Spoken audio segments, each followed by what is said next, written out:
Hello everyone, this is Ram. Welcome to Statech academy.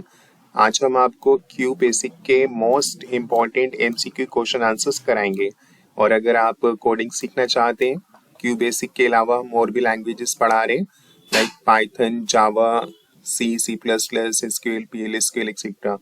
तो आप channel को सब्सक्राइब कर लीजिए क्योंकि हम एवरी मंडे और थर्सडे को कोडिंग की वीडियोस अपलोड करते हैं। तो आप कोडिंग सीख सकते हैं, प्रोग्रामिंग सीख सकते हैं और एआई भी पढ़ा रहे हैं, वेब डेवलपमेंट भी पढ़ा रहे हैं और पाइथन जैसी लैंग्वेजेस पढ़ा रहे हैं। तो ये काफ़ी यूजफुल ये लैंग्वेजेस हैं, आपकी बहुत काम आएंगी। तो सब्सक्राइब कीजिए, वीडियो को भी लाइक कीजिए। और कोई डाउट है आपके आते हैं जो हम पढ़ा रहे, तो डाउट्स को अपने कमेंट सेक्शन में लिखिए, तो हम आपके सारे डाउट्स क्लियर करेंगे। और शेयर भी कीजिए अपने फ्रेंड्स को। आज की क्लास में क्यू बेसिक के most important MCQ question answers करेंगे। क्यू बेसिक के एमसीक्यूज के ऊपर एक क्लास हो गई थी, पार्ट 1 हमने कंप्लीट कर लिया था और जिसके अंदर 25 एमसीक्यूज मैंने कराए थे। ये सब जो आप स्क्रीन पर देख रहे हैं, जैसे ये सब भी हैं जो काफ़ी इम्पोर्टेंट हैं। तो ये मैंने आपको करवाए थे लास्ट क्लास में, 25 तक किए थे। लास्ट क्वेश्चन था the dash statement is used to display the output on the screen. Print hello students, B option B था शो प्रिंटफ, ऑप्शन सी और डिस्प्ले। तो इसका राइट आंसर था ऑप्शन ए। तो जब आपको कोई भी आउटपुट डिस्प्ले करना है स्क्रीन के ऊपर, तो उसके लिए प्रिंट स्टेटमेंट का यूज करते हैं और ऐसे करते हैं। तो इसका राइट आंसर था ऑप्शन ए। 25 कंप्लीट कर लिए थे, आज हम आगे करेंगे, इस सीरीज को कंटिन्यू करेंगे। एमसीक्यूज हैं काफी इंपॉर्टेंट, आपके एग्जाम में भी पूछे जा सकते हैं। पार्ट नंबर 2 है, तो लाइक, सब्सक्राइब, शेयर और कमेंट जरूर कीजिएगा। तो चलिए अब 26 करते हैं। The print statement can display constants. Option A में है कॉन्स्टेंट, ऑप्शन बी में वेरिएबल्स, ऑप्शन सी में आउटपुट या ऑल ऑफ दी। देखो, जो प्रिंट स्टेटमेंट होती है वो क्या कर सकती है, क्या डिस्प्ले कर सकती है? कॉन्स्टेंट्स को डिस्प्ले कर सकती है, हाँ कर सकती है, तो ऑप्शन ए सही है। वेरिएबल्स को भी डिस्प्ले कर सकती है, तो ये भी सही है। और आउटपुट के लिए तो प्रिंट होता ही है, तो ये भी सही है। तो ऑप्शन ए, बी, सी ये तीनों बिल्कुल सही है। तो इसलिए इसका राइट आंसर होगा ऑप्शन डी। ऑप्शन डी में है all of the verb, means की print statement can display constant, variables और आउटपुट। तो आंसर कर देते हैं option D, all of the above. तो आप प्रिंट स्टेटमेंट से ऐसा कर सकते हो। अब नेक्स्ट क्वेश्चन है, if you want to print the 3 words such as study tech academy, first word है स्टडी, सेकंड वर्ड टेक और थर्ड वर्ड है हमारा एकेडमी। आपको ये तीनों वर्ड्स अगर आप चाहते हो प्रिंट करना इन अ लाइन, तो आपको यूज करना होता है user dash with print. Print statement के साथ क्या यूज करते हैं, जैसे कि डॉट यूज करते हैं, कॉलन यूज करते हैं, या सेमी कॉलन यूज करते हैं, या हैशटैग यूज करते हैं। देखो, प्रिंट स्टेटमेंट में जब हमें 3 या 3 से भी ज्यादा हो सकते हैं, तो अगर वर्ड्स को इन अ लाइन, एक ही लाइन में डिस्प्ले करना है, तो क्या करें? डॉट लगाएं, जैसे यहाँ पे प्रिंट लिखा, स्टडी लिखा, अब यहाँ पर क्या लगेगा? डॉट लगेगा, कॉलन लगेगा, सेमीकॉलन लगेगा या फिर हैशटैग। तो स्टूडेंट, इसका राइट आंसर है ऑप्शन सी। तो इसके बीच में यहाँ पर हमें क्या लगाना पड़ता है? सेमीकॉलन। कभी ऐसा होता है कि एक लाइन में आते हैं। तो option C is the right answer. तो ऑप्शन सी में जाएंगे। बस आपको आंसर मैंने बता दिया, समझा भी दिया। एक ही लाइन में अगर आपको 3 डिफरेंट वर्ड्स करने हैं, तो उसके लिए आप बीच में सेमीकोलन डाल दीजिए, तो आ जाएगा ऐसे। अब नेक्स्ट है question number 28, how to leave a blank line between 2 lines. देखो, ये लाइन 1 में प्रिंट कर रहे हैं हम स्टडी, और उसके बाद प्रिंट कर रहे हैं टेक अकेडमी। अब बीच में हमें एक ब्लैंक लाइन चाहिए, तो क्या प्रिंटफ फंक्शन है, या फिर स्लैश एन है, या फिर प्रिंट न्यू लाइन है, ये ऑप्शन सी में, और या फिर प्रिंट के अंदर है ऐसा, या फिर ये ऐसा डाल ऐसे। तो बताओ कि ऑप्शन ए भी, ए देख लो आप, ऐसा है। अगर ऐसा लिखेंगे तो इन दोनों स्टडी और टेक अकेडमी के बीच में इसके लिखने से एक लाइन का आ जाएगा। नहीं, ये नहीं होता है। प्रिंटफ फंक्शन नहीं होता है इस क्यू बेसिक के अंदर, वो सी लैंग्वेज में होता है, और वो भी ऐसा नहीं करता है। इसके अंदर हम उसको हाल ही नहीं छोड़ते। तो ऑप्शन ए रॉन्ग है। ऑप्शन बी जो है प्रिंट फंक्शन पाइथन के अंदर होता है, पर उसमें आपको डबल स्लैश, अब यहाँ तो पाइथन की बात नहीं कर रहे हैं हम, अभी तो क्यू बेसिक है तो उसमें भी नहीं होता है, ऐसे नहीं करते तो ये भी रॉन्ग है। और ऑप्शन सी जो है वो है प्रिंट में देखते हैं न्यू लाइन, ऐसा कुछ नहीं होता, तो ये लिखेंगे तो न्यू लाइन ही लिखा आ सकता है, तो ये भी गलत है। तो ऑप्शन डी आपको जाना होगा, तो option D is the right answer. बस आपको प्रिंट लिखना है, पहले आप अपना वर्ड लिखो, फर्स्ट वर्ड, फिर प्रिंट लिखो, एक लाइन का गैप आ जाएगा, अगर 2 बार लिख दोगे तो 2 लाइन का गैप आ जाएगा, और फिर आपके वर्ड, तो इन दोनों के बीच में 1 लाइन का गैप, अगर 2 लाइन का चाहिए 2 बार, 3 लाइन का चाहिए तो अगर मुझे 3 लाइन का चाहिए होगा ना, तो उस केस में मुझे यहाँ पर 3 बार, एक यहाँ पर और फिर एक बार यहाँ पर, तो 3 लाइन का गैप आ जाएगा। पर अभी 1 लाइन का पूछा तो 1 लाइन का ही एक बार लिखने से आ ही जाता है। तो वी होप आपको समझ आ गया। नेक्स्ट है what will be the output of the following statement. यहाँ पर एक स्टेटमेंट दी है, देखो प्रिंट 2 + 7 × 2, तो 4 ऑप्शन हैं 16, 11, 13 या 10, तो क्या आएगा सोचो। ये है, इसको सॉल्व करना है, और इसका सॉल्व करने का तरीका है कि इसमें आपको बोर्ड मास का रूल अप्लाई करना है। तो बोर्ड मास के रूल के हिसाब से मल्टीप्लाई जो है वो बड़ा होता है प्लस से, तो पहले मल्टीप्लाई होगा, 7 2 14, और 14 में +2 कर देंगे तो 16, तो 16 है यहाँ पर, तो option A is the right answer. तो option A is the right, तो आउटपुट होगा 16, और जो ऊपर वाला था इसका आंसर मैंने यहाँ पे डाल देता हूँ, तो ऑप्शन डी जो है इसका राइट आंसर है, जो अभी हमने ऊपर किया, तो इसमें आ जाएगा 16, ऑप्शन ए।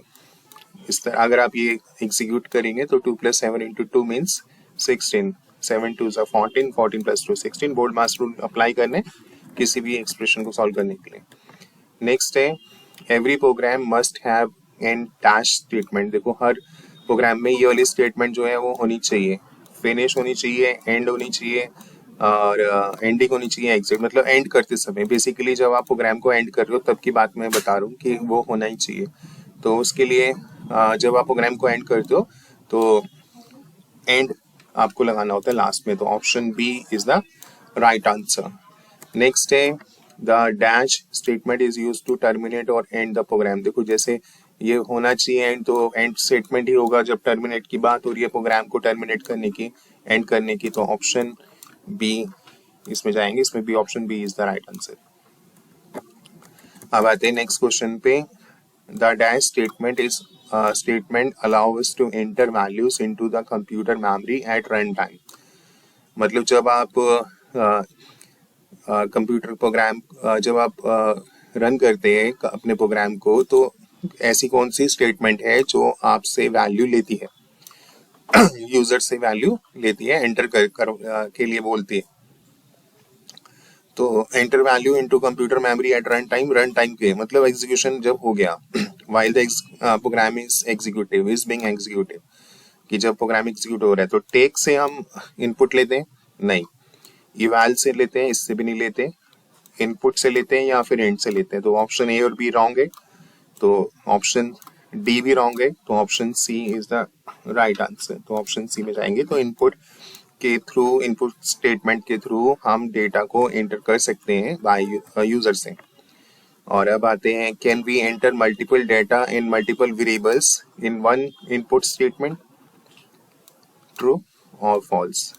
देखो अगर मुझे इनपुट स्टेटमेंट से तो पता चल गया कि हमें इनपुट से हमें क्या करना होता है, क्या करता है ये, to enter values into computer memory at run time while the program is being executed. पर अगर एक से ज्यादा हम इसमें डाल सकते हैं इनपुट्स, और वो भी एक बार इनपुट का यूज किए, ट्रू या फॉल्स। तो इसका आंसर है ऑप्शन ए,